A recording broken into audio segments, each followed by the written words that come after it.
Tá ótimo. Pessoal, um prazer aí recebê-los aqui, né, contar com a presença de todos. É um treinamento que a gente preparou aí com muito carinho para vocês, para fazer, dar continuidade, né, com os nossos treinamentos na linha de ETIs, que é uma divisão tão importante, tão representativa para a gente. Tem muitos conceitos que a gente entende que a gente pode, né, passar um conteúdo adequado para todos os níveis de conhecimento. E vai ser uma horinha aí, a gente vai contar com a presença do Alessandro, que é o nosso engenheiro de aplicação, tem muita experiência, o Ale é fera, e ele vai estar passando aí alguns conceitos básicos, e também depois a gente vai ter perguntas, né? Mas eu vou orientá-los por questões de tempo, vocês encaminharem as dúvidas no chat, escreverem, depois a gente vai, se tiver tempo, a gente vai responder, né? A gente vai deixar um tempinho para isso. Se não tiver tempo, a gente manda por escrito as principais dúvidas aí para os representantes encaminharem para todos, tá bom? Muito obrigada, e eu estou por aqui, qualquer dúvida aí, eu estou aqui como suporte para que seja um treinamento bem produtivo.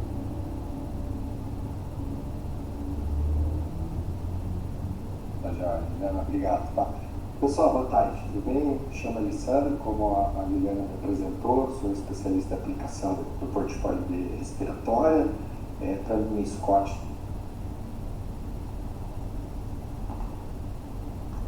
Ai, ficou no mudo, Ale. Desculpa, acho que eu mutei você sem querer. Sem problema. Quanto equipamentos para atividades de trabalho, em atmosfera IPBS, para fuga, e também para o portfólio de foco. Tá? Hoje a gente vai falar sobre o terapia respiratória. É um tema bastante extenso, eu não sei se algum de vocês já participaram do nosso workshop. Nós pegamos um dia desse workshop para falar de respiratório. Então, assim, eu vou pegar esse assunto e menos de uma hora, aqui, 50 e tantos minutos que restam para nós, eu vou abordar esse tema com vocês. E aí vamos pegar pensar alguns exemplos de atividades, produtos também, aplicação. Tem muita coisa vinculada à parte das normas que a gente precisa seguir, as regras que são compulsórias para a utilização do respirador. Enfim, a gente vai discutindo, e aí, como tem bastante pessoas, seguir o padrão de colocar no chat a dúvida de vocês, e a gente pega um finalzinho da apresentação para responder essas dúvidas. Tá? Então eu vou compartilhar.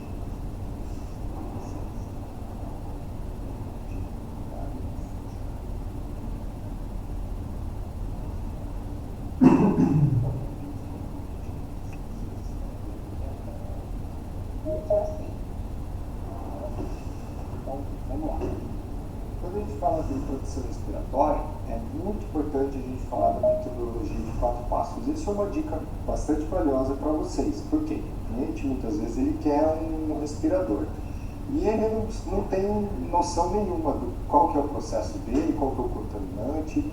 Então, a gente inicia essa metodologia dos 4 passos justamente porque nesse primeiro passo e segundo passo que vocês estão vendo, onde existe a identificação dos riscos, a compreensão desses efeitos, o cliente precisa ter isso como base. Por quê?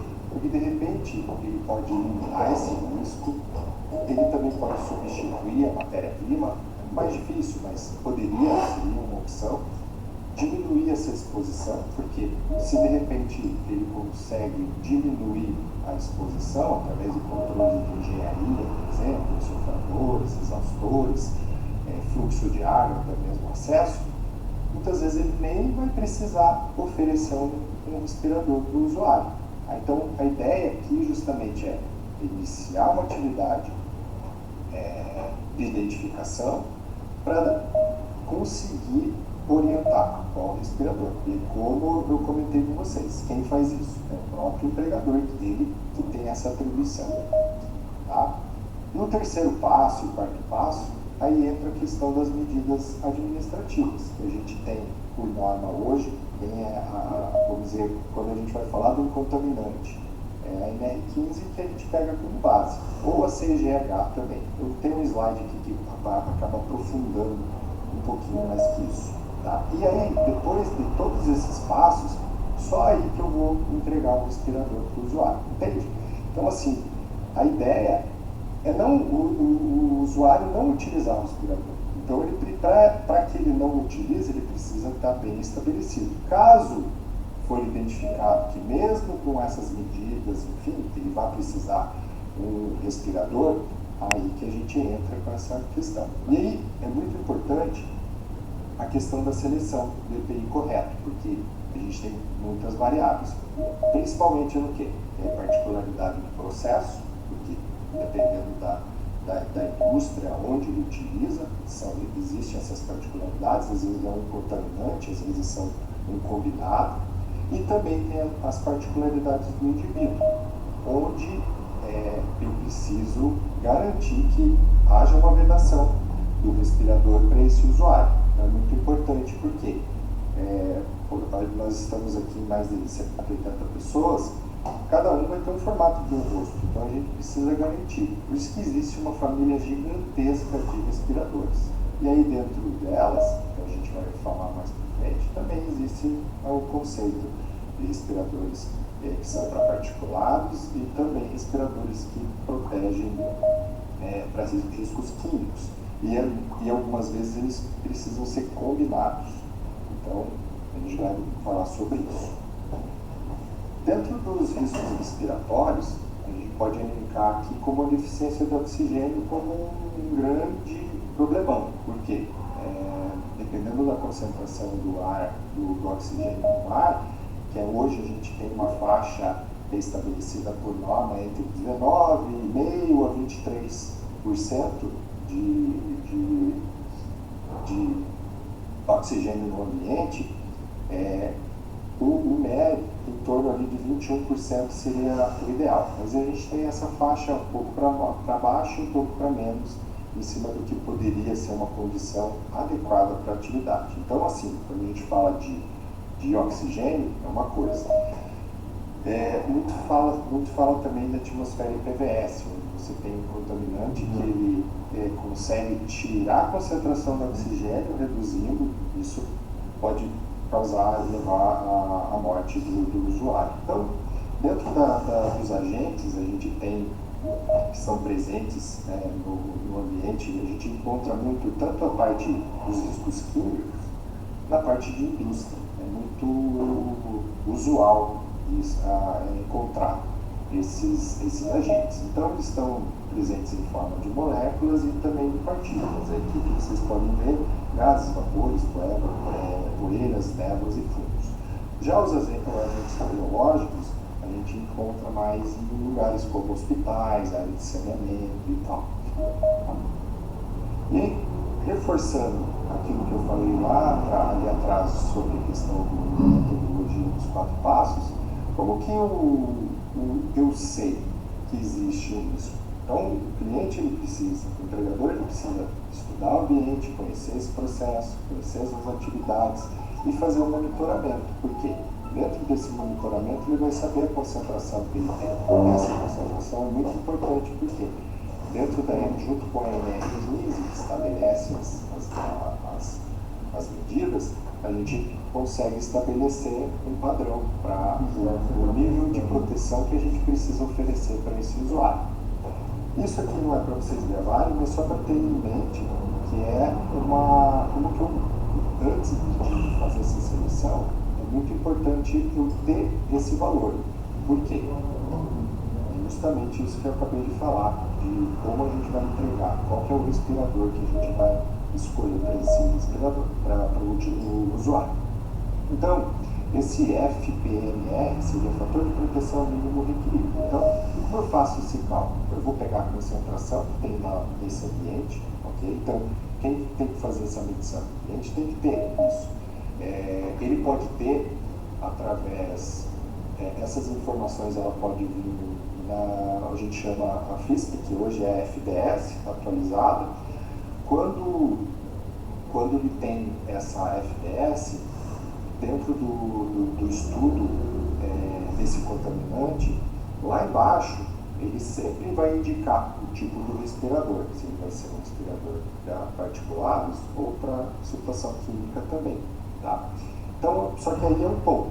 Então, essa concentração é o valor estabelecido lá na operação dele. Tá? Então, eu tenho essa concentração e eu vou dividir pelo limite de exposição.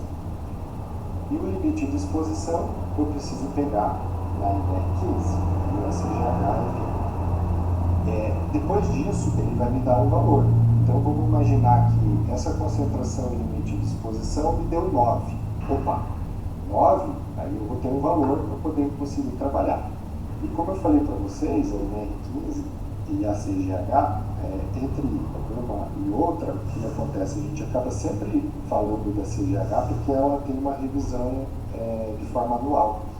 E ela estabelece também uma jornada de trabalho de 40 horas. A NR15 ela foi publicada em 78 e ainda tem a questão de 48 horas semanais, sendo que a gente, hoje, a jornada nossa é de 44. Então, existem algumas discrepâncias com relação à NR15. Mas, enfim, segundo a NR9, ela fala que os limites de exposição da CGH devem seguir em casos omissos da NR15.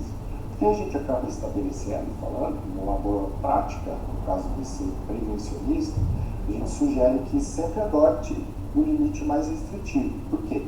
Muitas vezes a CGH ela vai estar com um limite acima da NR15 e vice-versa.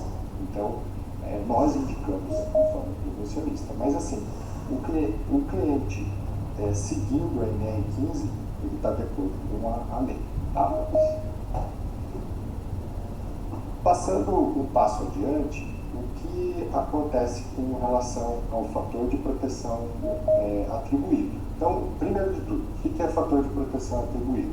Quantas vezes o respirador vai diminuir a concentração do ambiente. Então, vamos imaginar que eu tenho um respirador, que ele vai ser a interface entre o ambiente externo e as minhas vias aéreas, correto? Então, eu preciso ter um fator de proteção atribuído dependendo daquele cálculo que eu mostrei para vocês agora há pouco. Seria a concentração divididos pelo limite de tolerância. Então, ele vai determinar qual seria o fator adequado. Por que eu falo isso para vocês? Porque existe uma família gigantesca de respiradores e a mesma coisa, níveis de proteção atribuído também. Então, só para vocês terem uma ideia como vocês estão vendo, parte aqui do fator de proteção de 5 a 10 e chega até 10 mil. Quando a gente fala de 10 mil, seria o mais alto nível, segundo o PPR da Fundacentro, o mais alto nível de proteção para o usuário. Então, lembra daquele cálculo que eu falei que seria 9 dentro desse valor? Eu poderia indicar a família desses respiradores. Tá? Só que aí vai depender também do tipo do contaminante, porque às vezes é um contaminante que ele acaba sendo muito agressivo, principalmente para a mucosa dos olhos, aí eu precisaria indicar uma facial completa. Então, assim, acaba que eu precisaria de um fator de proteção 10, mas por conta daquele contaminante em específico, eu preciso indicar. Então, percebe que existem várias anuâncias, vários detalhes que precisam ser vistos antes de fazer a indicação desses respiradores. Tá? Aqui, para complementar o entendimento dessa questão do fator de proteção atribuído, esse exercício aqui é bem interessante. Então, vamos imaginar que aqui eu tenho talco, eu não sei qual que é esse contaminante que está aqui, mas eu sei a concentração dele. Tá? Então, vamos imaginar, vamos colocar aqui como está estabelecido, 20 miligramas por metro cúbico, que ele tem essa concentração, ele está sendo dispersado aqui no ambiente. E eu tenho esse respirador, ele tem um fator de proteção de 10. Ou seja, se eu pegar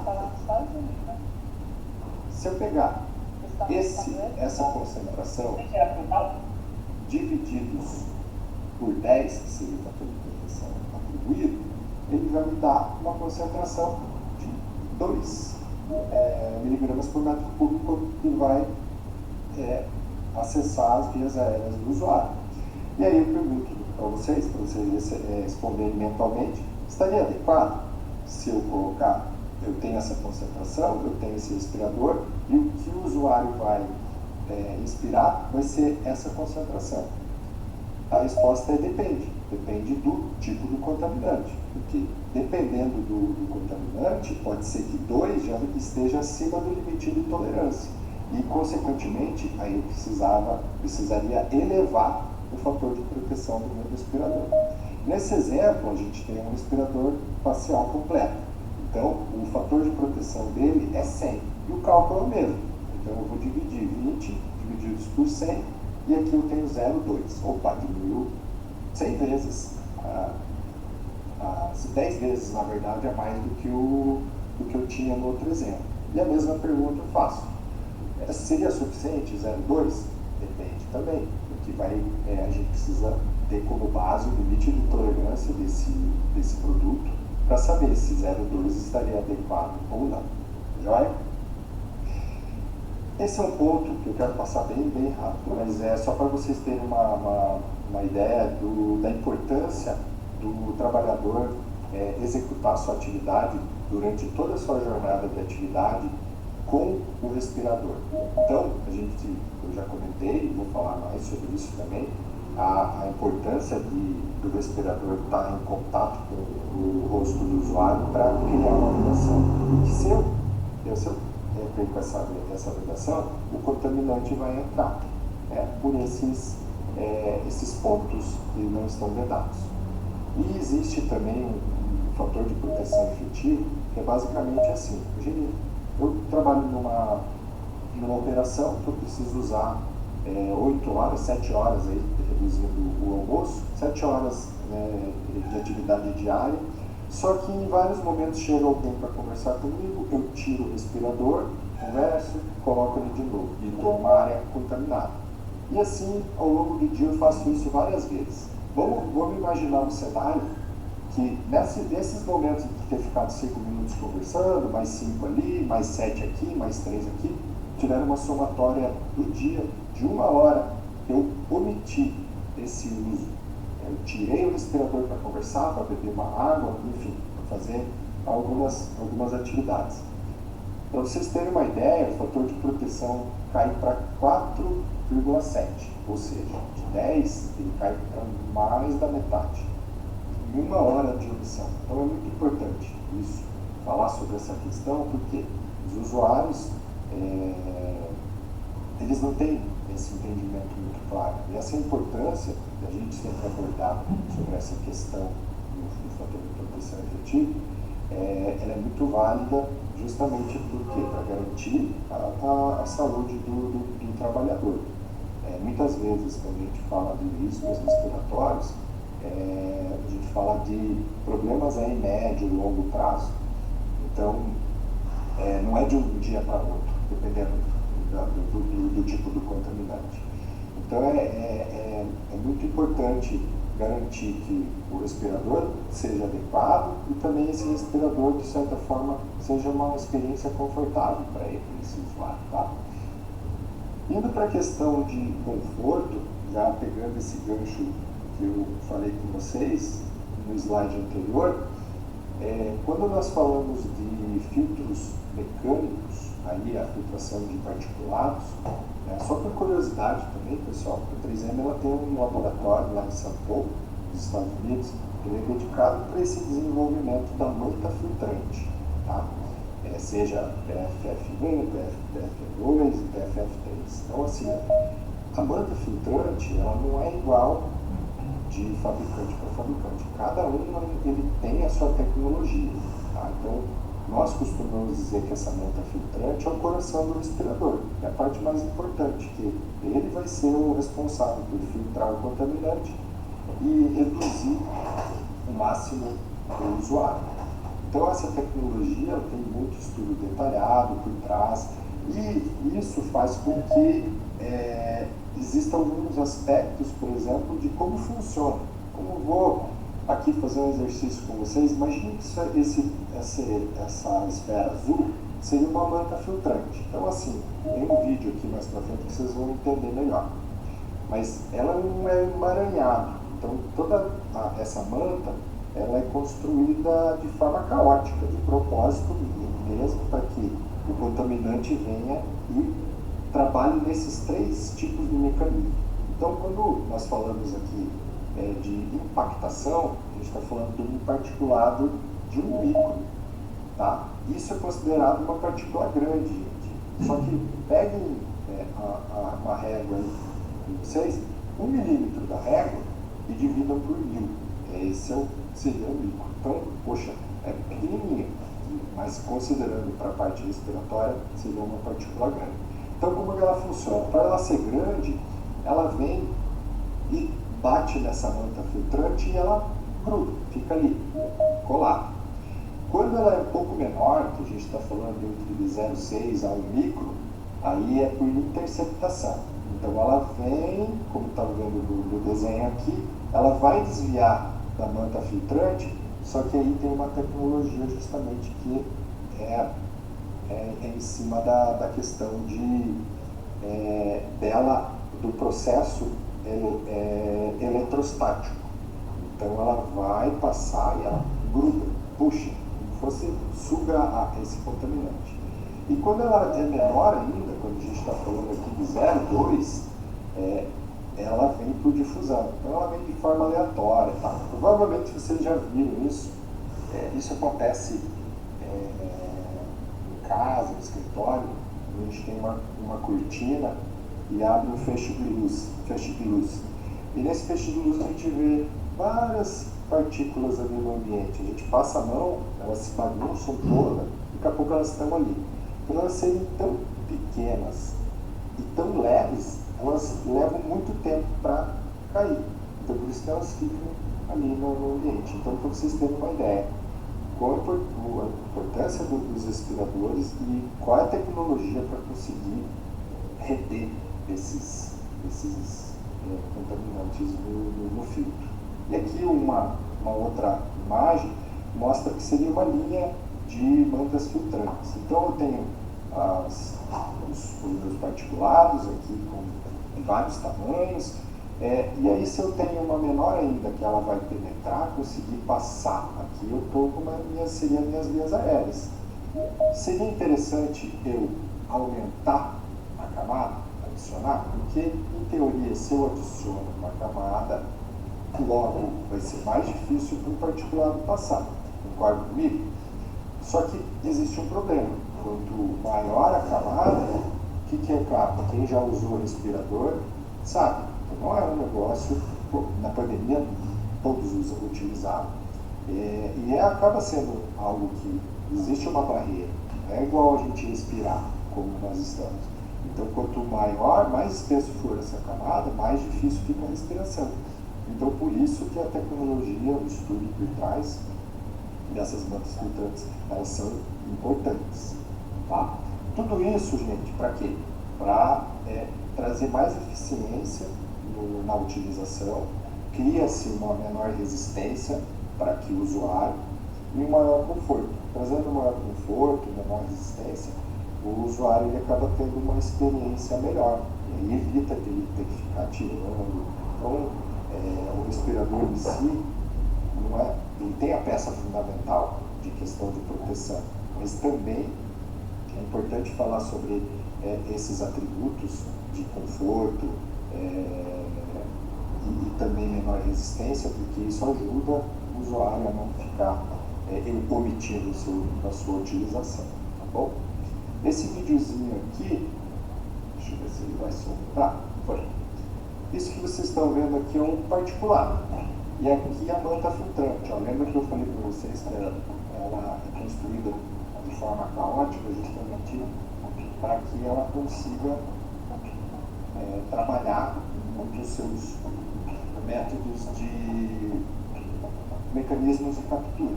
Então, seja impactação, interceptação e difusão. Então, isso é dessa maneira que funciona. E aí a gente entra para a questão dos tipos de respiradores que a gente tem, os tipos de proteção que eles garantem. Então, ó, quando a gente fala de PFF1, a gente está falando de respirador descartável.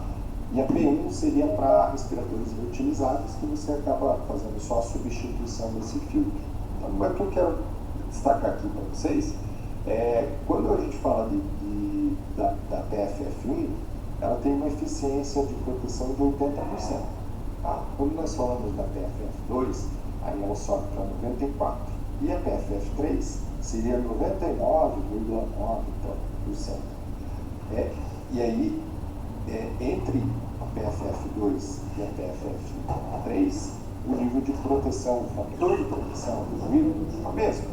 Só que você tem uma proteção a mais por dependendo do tipo de contaminante indicado pela rua. Então, os respiradores sanifaciais descartáveis são purificadores de ar de pressão negativa, porque eles vão usar a força dos nossos pulmões para poder puxar esse ar. Ele não tem manutenção. Então, manutenção do dispositivo. Esse videozinho aqui mostra a questão de colocação. É importante utilizar o respirador corretamente, de acordo com as instruções de uso. Aprenda como colocar o respirador alto. Retire o respirador da embalagem.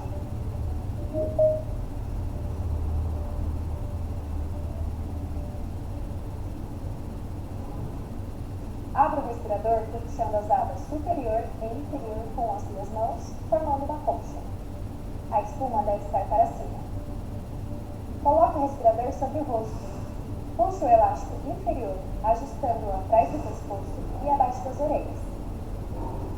Ajuste o elástico superior bem no alto da cabeça, acima das orelhas. Esta disposição proporciona maior estabilidade do respirador no rosto. Certifique-se que a aba inferior e superior estejam bem colocadas, sem dobras no queixo.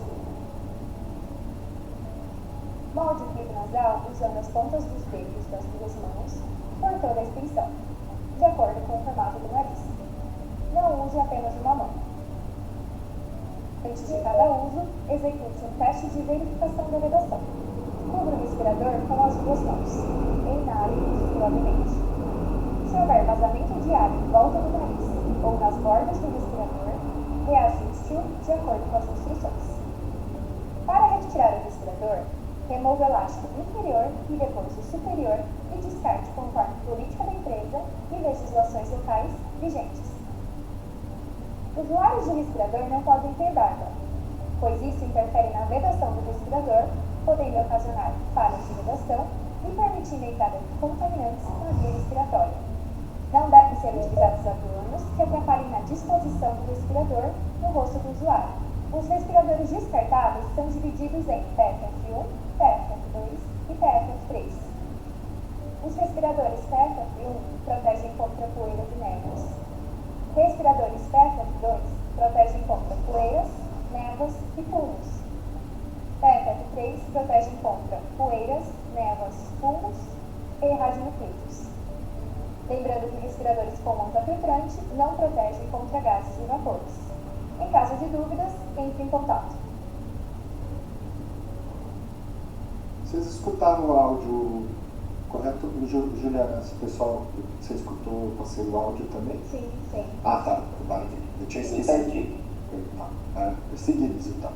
E aí, como eu falei, esses respiradores eles são descartáveis. Esse é um vídeo, pessoal, que a gente pode, até ter no catálogo, existem os QR Codes, que tanto da forma de colocação, higienização, quando o respirador seja possível realizar, os reutilizáveis, por exemplo.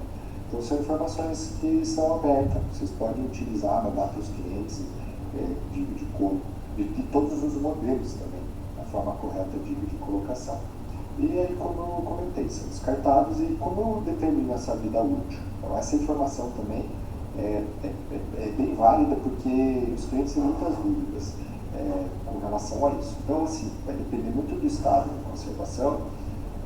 Existem respiradores dessa cor que vocês estão vendo, branco, também verde e azul, justamente pensando o que muda? A coloração pensada na questão de sujidade. Às vezes, Só porque está sujo com a colocação da mão, não quer dizer que o respirador não esteja, perdeu a sua eficiência, tá? Então é importante destacar. E um detalhe muito importante para trocar o respirador, é lógico, o empregador ele precisa ter um programa de troca, mas assim, se surgir essa pergunta, essa é a resposta que vocês podem realizar, que quando você tem, imagine que o respirador é um filtro, então vários particulados vão colando nele, vão colando, imagine uma peneira, gente. Então essa peneira você vai colocando, vai impactando, vai passando algumas coisas e muitas coisas vão ficando agregadas ali. Chega uma hora que ela vai, de certa forma, vou usar esse termo, entupir, tá? E aí existe essa resistência da respiração, ela fica mais difícil, porque você precisa fazer mais força. Então é um indicativo de fazer a substituição, um grande indicativo para trocar o respirador, tá? Mas dentro do que a gente vê no mercado, as empresas às vezes, eles precisam criar essa política de troca, e aí às vezes as empresas usam um por dia, um a cada período, um de manhã, outro de tarde, às vezes dura 2 dias, dependendo muito do contaminante, tá? E uma coisa bastante interessante quando a gente fala sobre isso, da questão da válvula de exalação, porque alguns respiradores possuem essa válvula que fica bem na frente do respirador. Isso aqui é agregado justamente com uma intenção de reduzir a temperatura e a umidade. Então, por exemplo, imagine, estou usando um respirador e um óculos de segurança. Todo aquele calor que está interno da máscara, ele vai acabar saindo, tem alguns poros que acabam aumentando para que o ar escape, mas o calor ele permanece. Isso pode prejudicar a visão do usuário, porque acaba embaçando o óculos, enfim. Então essa válvula de exalação acaba ajudando muito nessa questão. Ela não é um filtro, então o ar ele só vai, esse diafragma que tem, ele abre como se fosse uma cortina, o ar passa e a hora que puxa o ar, ele venta. Então o contaminante não entra por ali. Bom, esse vídeo mostra bem sobre isso que eu falei. Então aqui um respirador com uma válvula de isolação e aqui sem. Percebam que quanto mais puxado para o vermelho, mais calor. Aqui a gente consegue ver azul e só essa pressão. Acaba sendo uma opção interessante em determinadas situações que precisem, seja um ambiente quente, enfim, tanto a parte do ambiente quanto a produção. Tá? E aqui os vários tipos de respiradores, também, tanto o PFF1, PFF2 e os modelos. Tá? Eu mostrei o videozinho para vocês do Aura, que são os 3 painéis, mas a gente tem o formato concha, os 2 painéis também, enfim. E aí vai determinar do tipo de operação e principalmente a questão da vedação. Às vezes eu posso, esse aqui é um PFF2 que poderia trabalhar, mas eu vou fazer um teste com o usuário de vedação e ele não está adequado. Aí eu teria que passar para esse ou para esse, enfim. Tá? Mudando agora, pessoal, continuando no mesmo assunto, mas mudando de tipo de produto. Então, até agora a gente falou de filtros mecânicos. Tá? Então, a partir desse momento, a gente vai falar de filtros para moléculas, que são filtros químicos. Tá? Então, o processo de captação desses filtros ele acaba funcionando de forma diferente. Por quê?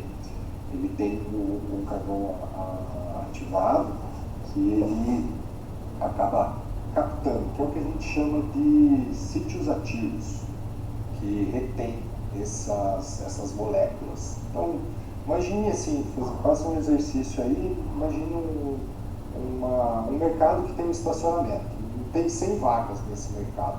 Então, nós começamos a chegar, a gente entra no mercado, tem a vaga disponível, a gente estaciona ali, correto? E vão chegando gente. Imagine que isso seriam os sítios ativos desse filtro. Então, essas moléculas elas vão se agrupando onde tem vaga. A partir do momento que o estacionamento ficou cheio, o que acontece? Aí existe um grande problema, vamos dizer assim, que saturou o filtro, e o filtro ele não tem mais, a molécula não tem mais onde estacionar, usar esse termo. O que ela vai fazer? Ela vai passar direto. Então, ela vai passar pelo filtro e vai acessar as vias aéreas do usuário. Tá? Então, assim, nesse caso, aqui, aquela questão que eu falei para vocês da respiração ficar mais pesada, ela não é válida, tá? Porque a forma de respiração aqui continua a mesma. O problema é que o filtro saturou, e aí como que eu sei para fazer essa substituição? Existem algumas regras que eu já passo para vocês por favor, tá? Aqui eu peguei um exemplo de um respirador semifacial e os modelos que tem de filtro. Então eu posso combinar ele com os cartuchos químicos, com os cartuchos mecânicos e os combinados. Então, dependendo da situação, pegar um exemplo aqui de amônia, por exemplo, 6004. E aí eu tenho amônia, mas eu também tenho algo com particulado. Posso indicar esse outro aqui, o 5011, por exemplo. Então ele vai me proteger contra riscos químicos e também riscos mecânicos. Tá? Só que eu preciso saber entender o processo. Vocês também. Nós precisamos entender o processo para poder indicar. Eu vou passar esse vídeo, vou pular ele, porque é a forma de colocação dos respiradores. Então, assim, eu vou mandar para a Juliana o nosso catálogo, e lá tem os QR Codes e vocês podem observar como fazer, visualizar a colocação, verificação de votação, enfim, tá bom? Para a gente não estender muito na apresentação. Como eu vejo, qual seria o ponto de decisão para fazer a substituição do meu cartucho? Lembra que eu falei há pouco? Então, vamos lá. Odor, gosto, irritação nem sempre são indicadores confiáveis. Tá? Eu já vou falar sobre isso. Então, algumas normas a gente já troca programada para alguns componentes químicos. Então, já está pré-estabelecido. Dependendo do tipo e da sua concentração, vai durar por tanto. Mas, assim, se o odor e também a questão da resistência de respiração não são indicativos, o que eu posso usar como base? Primeiro, o limite do odor ele não é confiável porque a gente tem uma questão que a gente chama de fadiga olfativa. É justamente isso aqui no próximo slide. É basicamente o poder da percepção do odor. Dou um exemplo que eu sempre uso, que a minha avó ela usava uma colônia, sabonete e tal, da Alma de Flores. Eu nem sei se existe mais esses produtos, mas aquilo tinha um cheiro bastante característico. E ela, meu Deus, na hora de abrir a porta eu já sentia aquilo no ar. Eu perguntava para ela, você não está sentindo o cheiro? Ela, não, por quê? Justamente por isso. E tanto que ela utilizava, ela percebeu a parte o liminar olfativo dela era tão grande que precisava estar numa concentração muito maior do que o normal para ela sentir. E é justamente esse slide atrás aqui, esse liminar do odor, ele pode estar acima do limite de exposição. Então o nariz ele não é confiável para essa situação. Tá? O que a gente tem como base? A gente pode oferecer, isso aqui é uma ferramenta gratuita, está no nosso site, vocês podem usar, podem indicar para os clientes, tá? Por quê? Dentro dessa ferramenta, a gente consegue ver, colocar o contaminante que o cliente tem, tá? A exposição, e aí existem umas outras informações que a gente precisa considerar, como vocês estão vendo aqui, a temperatura, a pressão atmosférica, a umidade, o fluxo de ar e tal, que a gente vai abastecendo as informações do software, e aí ele nos dá um valor. Esse filtro, ele vai, nessa concentração, ele vai durar 120 horas, por exemplo. Entendeu? Então ele acaba ajudando bastante nessa questão de de fazer um cálculo. Então, é isso que a gente indica. Trabalhar em cima da concentração que ele tem no ambiente, o limite de tolerância, e aí aplicado ao esse sistema. E aí ele consegue trabalhar numa troca programada do dispositivo. Tá bom? Seria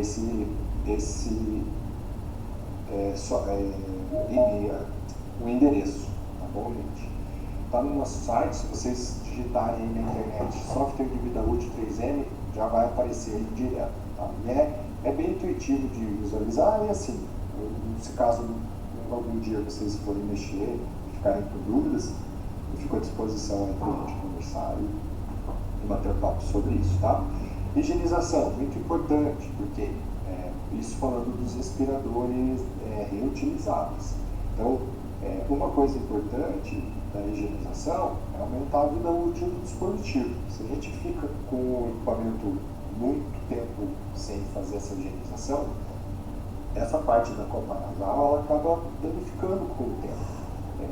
Então é bastante importante a gente informar isso para os clientes, que essa higienização precisa ter um programa também. Então a gente indica, por exemplo, toda vez que depois de utilizar, ele vai lá. Então aqui tem algumas recomendações. No nosso catálogo também tem o QR Code, que se vocês clicarem lá vai dar esse passo a passo, que é uma ferramenta que vocês podem enviar para os clientes, tá?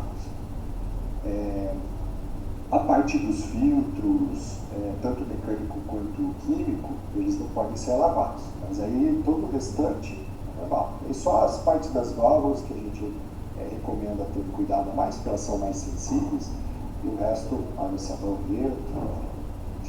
Tá. Uma outra ferramenta importante para vocês, gente, é esse guia de seleção. Tá? Então, dentro desse guia, tem inúmeros contaminantes. E aí, dentro desses contaminantes, ele tem estabelecido tanto a NR15 e a CGH. Às vezes um dois, às vezes um só. Tanto a NR15 quanto a CGH. Por que é importante esse guia de seleção? Ele tira muita dúvida da questão de qual respirador eu precisaria utilizar. Então, se eu for lá, poxa, o cliente tem um contaminante X, eu posso acessar esse guia, lógico, não vai ter todos os contaminantes existentes aí que tem no mercado, mas uma grande maioria ele tem. E lembra da FDS, que eu comentei com vocês? Se o cliente tem a FDS, que é a antiga FISP, vai constar o tipo de respirador também que ele precisa utilizar. Se é um respirador PFF2, se é um PFF3, se é um cartucho químico, se é um combinado, enfim. Então é uma dica boa para vocês. Sempre, se vocês forem questionados, devolver com essas informações. E esse guia, ele também, se vocês digitarem na internet, guia de seleção respiratória, por exemplo, vai já direto para essa página, tá? E ele informa o tipo do respirador indicado para essa situação. Tá? Lógico, dentro daquela concentração, do limite, enfim. Bom, gente, seguindo aqui, agora a gente vira a chave para a parte da norma. Então a gente falou dos respiradores, filtros mecânicos, filtros químicos, alguns modelos de respiradores também, descartáveis, reutilizáveis, fator de proteção. E sobre a questão de norma, a gente tem uma coisa bastante importante, que é essa portaria 672, que ela traz a obrigatoriedade da realização do fit test. Não sei se vocês tiveram a oportunidade de ler um pedaço, porque ela é bastante extensa, enfim, se vocês já viram, mas assim, ela consolidou diversas normas em um único documento. Então aqui, como vocês podem ver, mais de 40 portarias. Então, dentro dos aspectos previstos que tem na NR6, no que tange aos procedimentos da avaliação dos equipamentos de proteção individual, ela estabeleceu diretrizes para que, dentro do anexo 2, mais específico, falando de proteção respiratória, porque ela fala de um monte de outras coisas. Por exemplo, essa é dentro das responsabilidades do empregador. Vai falar de CA, vai falar de manuais, fiscalização, até segurança de veículo, tem colete balístico, enfim, uma infinidade de assuntos ela aborda. Mas o que é para nós aqui é justamente essa questão do anexo 2 dentro dessa portaria, tá? Então, por que isso é importante? Porque ela traz essa obrigatoriedade da realização do ensaio de vedação. Então, todo respirador que seja de vedação, que precisa ter um contato ou vedação no rosto, ele precisa realizar um ensaio. E esse ensaio seria o que a gente chama de fit test. Tá? Deixa eu passar aqui. Esses são os tipos de ensaios que a gente tem, tá? O qualitativo e o quantitativo. Depois eu mostro mais um detalhezinho. E aqui é um recorte do capítulo 2 dessa portaria, tá, gente? Então, olha, se a gente pegar e ler esse item aqui, ele fala justamente, para adequar a observância dos princípios previstos nesse artigo, o empregador deve. Então, essa palavrinha deve tornou-se obrigatoriedade a realização. Então, todos os usuários de respiradores, toda pessoa que precisa utilizar um respirador, ele tem que fazer esse teste de vedação.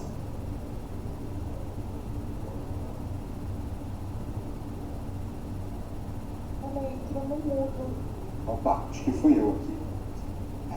Obrigado. Então não é só a questão de entregar um respirador para o usuário. Notem que a gente precisa ter um monte de informações antes para daí indicar. E a ideia nossa também é fazer essa indicação, mas o cliente ele também tem que concordar do que ele está comprando tá, de forma correta. Tá bom? E assim, isso é como informações para vocês também. Tá, gente? A portaria, no anexo 2, ela traz essa obrigatoriedade. Mas e como que eu faço? Eu suponho algum cliente, alguém perguntar para vocês, como é que eu crio um programa de proteção respiratória? Aí ele precisa usar o PPR. Então essa última edição aqui de 2016, ela justamente é o que está escrito aqui, o objetivo é auxiliar os profissionais para elaborar e implementar também. Não precisa ter dentro desse programa, existe um cronograma, uma estrutura, que é essa que vocês estão vendo, para que seja estabelecido. Tá? Então, a gente acaba, além de indicar que precisa ser utilizado o PPR, a FIBA-SEMP, dentro dessa estrutura, nós indicamos sempre, para iniciar com a seleção, a gente vai saber qual, dentro dessa seleção, a gente já tem como base o que tem de concentração, quais são os contaminantes e qual tipo de respirador eu vou usar. Depois disso, agora vou usar uma PFF2, para essa situação aqui eu preciso de uma reutilizável com cartucho químico, enfim, já estabeleci isso.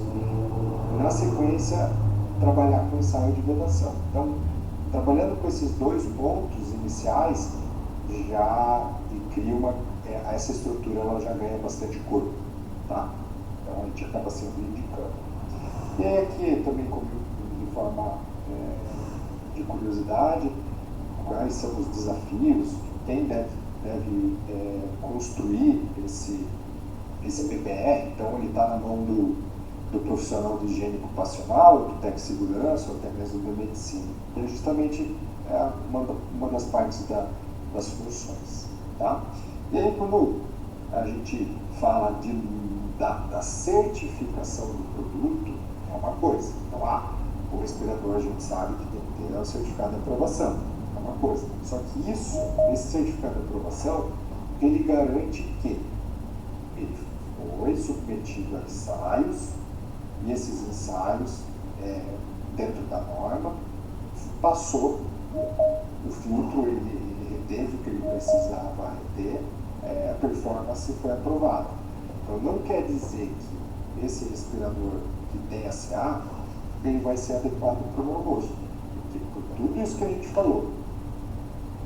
Depende do contaminante e também depende do formato do meu rosto. Então, esse é um baita de um desafio. Se vocês perceberem no vídeo, olha como nós somos. O formato muitas vezes particular. Então, às vezes, as empresas elas definem, vamos entregar um respirador concha, tem 100 usuários, por exemplo, e todos eles vão usar o concha. Não vai funcionar. Porque pode ser que 95 pessoas, ok, funcione, mas pode ser que 5 não sejam adequadas para o rosto daquele usuário. Então, por isso é importante a gente fazer esses testes de vedação para garantir, tá? Porque, como eu falei lá no início, então você tem o filtro, só que se eu tenho uma interface entre o meu rosto e a parte de vedação, o que vai acontecer? O contaminante vai entrar aqui. Então, é a mesma coisa que eu não utilizar um respirador, tá? Basicamente, seria dessa forma. Finalizando aqui, gente, e aí dentro dos tipos de respiradores, eu acabei não falando de linha positiva, tá? Que também não era intuito, de repente, para uma próxima a gente pode focar mais nesse assunto. Mas só para curiosidade também, toda vedação apertada é aquela vedação que ela vai ter que ter o contato no rosto do usuário para criar essa vedação, tá? E aí existem duas modalidades aqui, vamos dizer assim, seria a pressão negativa, que é onde eu uso o meu pulmão para puxar o ar, e a pressão positiva, que eu tenho uma linha de ar, que ela vem através de um compressor, painel filtrante, um sistema de ar que acesse o usuário através da sua máscara. E ela pode ser facial completo. Então, nessa situação, o que acontece? Ele torna a pressão positiva, porque a pressão interna é maior que a pressão externa. Tá? Então, é lógico, ele vai usar a força do pulmão para puxar o ar, mas o ar sempre vai estar ali no fluxo contínuo, tá bom? E nós temos também a questão da vedação frouxa. E aí, toda vedação frouxa, ela tem que ser pressão positiva. Então, esse é um trocadilho, que a vedação negativa, eu posso ter pressão negativa, a vedação apertada, melhor dizendo, eu posso ter uma pressão negativa e uma pressão positiva. Agora, a vedação frouxa, somente positiva. Tá? Então, por quê? Ela não vai ter vedação no rosto do usuário. E aí um ponto interessante, que é como as vedações frouxas, elas não precisam ter esse contato com o rosto do usuário para criar essa vedação, logo, não precisa do ensaio de vedação. Tá? E também, no outro vídeo que vocês viram, e aqui reforça esse aspecto, é que todo usuário de respirador de vedação apertada, seja positiva, seja negativa, ele precisa realizar um ensaio de vedação. E ele não pode ter pelo facial. Por quê? O pelo facial, ele vai criar pontos onde o caminho do ar, aberturas para o caminho do ar passar, e o contaminante junto. Tá? Então, assim, já na vedação frouxa, não tem problema. A pessoa, além dela não precisar realizar o fit test, ela pode ter barba também. Tá? Então, diferenças aí dos respiradores, tá, gente? Eu falei um pouco atrás sobre o teste quantitativo e o qualitativo. Não sei se vocês já viram, todos já viram, mas repassar aqui, o qualitativo é usado no capuz, onde o usuário faz a vestimenta disso e através do sistema onde a gente consegue um borrifador, a gente faz uma manobra para usa o produto, o Bitrex ou sacarina, e aí vai borrifando em determinado, existe um exercício passo a passo a ser realizado. Então o usuário, se ele sentir o gosto, o Bitrex ele tem um sabor amargo e a sacarina uma doce. Então, se nesse processo ele sentir esse gosto, o exame, no caso, é interrompido, e aí a gente dá como reprova. Aí tem que ver questão de ajuste e tal. Já esse quantitativo, o que acontece? Ele é uma medida objetiva no sentido de que não depende da resposta do usuário. Então ele vai fazer a contagem de partículas que tem no ambiente e ele faz a contagem de partículas dentro do respirador. Então o usuário não sente gosto, nada, e o sistema faz toda essa avaliação. E por isso que ele acaba sendo uma medida objetiva, porque não depende não é sensorial, vamos dizer, usar esse termo, do usuário. Então ele acaba sendo mais eficiente. Porém, tá, os dois eles estão dentro da norma, seguindo a forma correta de realizar esse ensaio. Pode ser feito com qualitativo sem problema nenhum. Mas assim, o quantitativo ele tem essa diferença justamente porque acaba sendo mais eficiente nessa avaliação. Bom, aqui estão os passo a passo dos exercícios, tal. Isso aqui também como curiosidade, se vocês quiserem eu posso passar essas informações para vocês. E aqui um videozinho, não vou passar, porque a gente já está bem em cima do laço, tá? Gente, isso aqui é uma outra ferramenta também, bastante importante, que vocês podem indicar para os clientes de vocês. Quem realiza os ensaios qualitativos, isso aqui é um aplicativo, é gratuito também, tanto para Android quanto para iOS, tá? Ele dá o passo a passo de como realizar esse kit teste.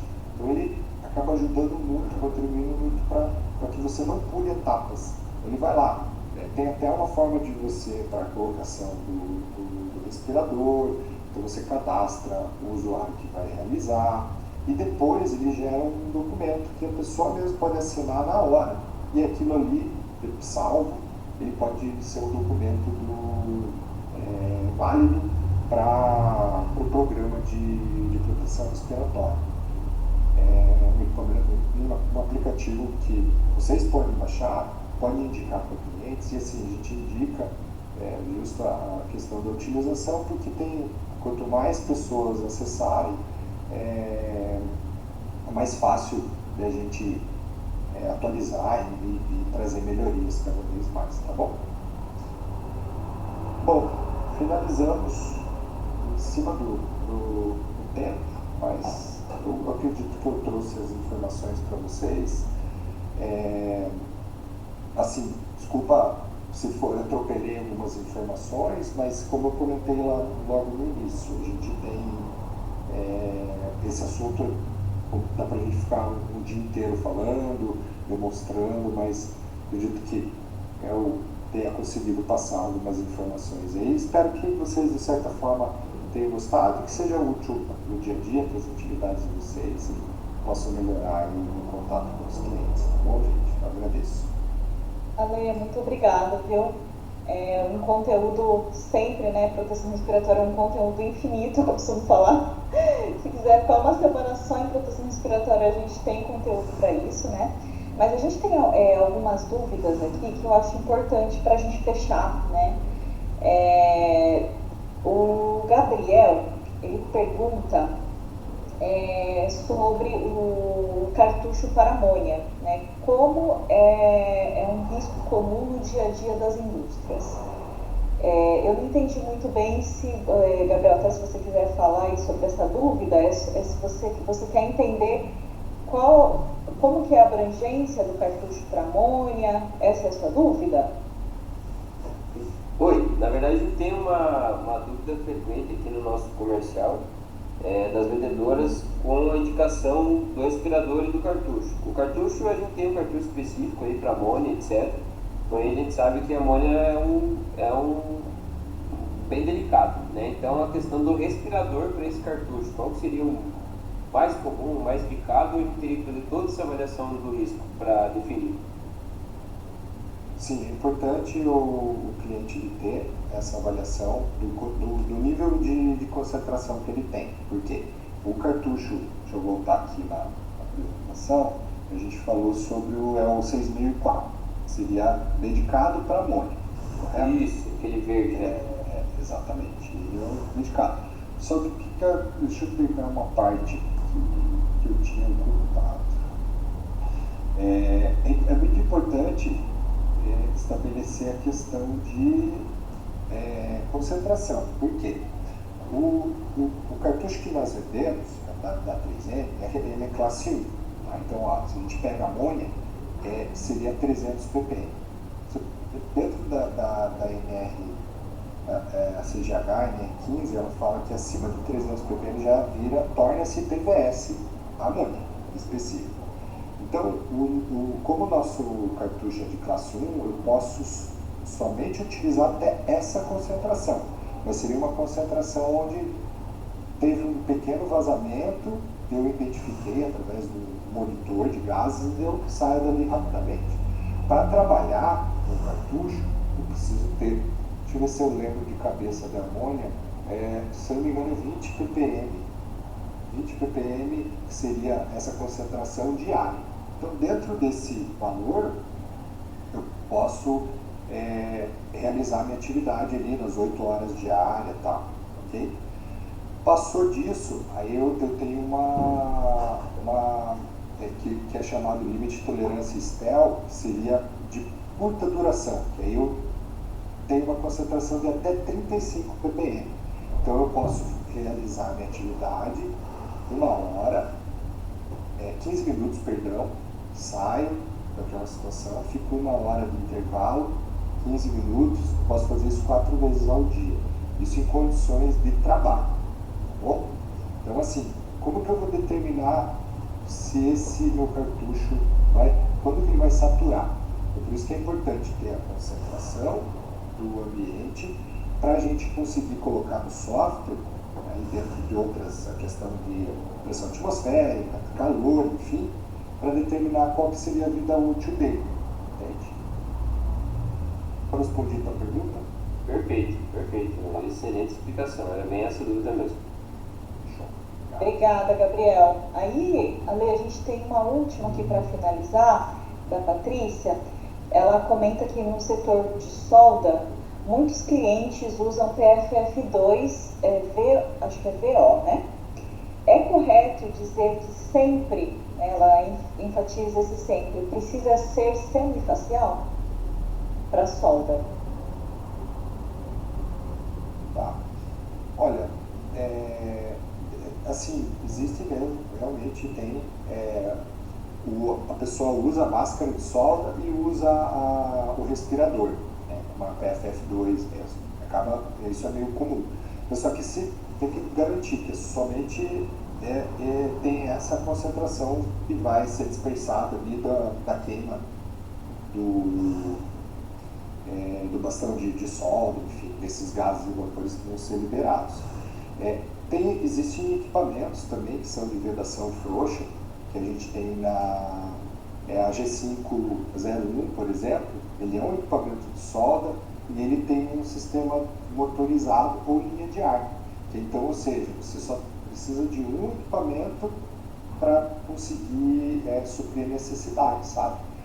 Não precisaria de dois, porque imagine, você tem que ter a máscara e o respirador. Então, dependendo da situação, pode ser uma opção essa com o motorizado. Aí o motor fica nas costas do usuário e ele fica sugando o ar do ambiente e leva um fluxo positivo para esse usuário, sabe? Aí ele não precisa ficar com vários EPIs. Então seria uma opção. Mas é bem comum, o pessoal utiliza isso aí. É esse filtro aqui, ó. Aqui. É o 2078, se eu não me engano, é utilizado. Com o respirador semifacial. Ou algumas empresas, às vezes, usam até a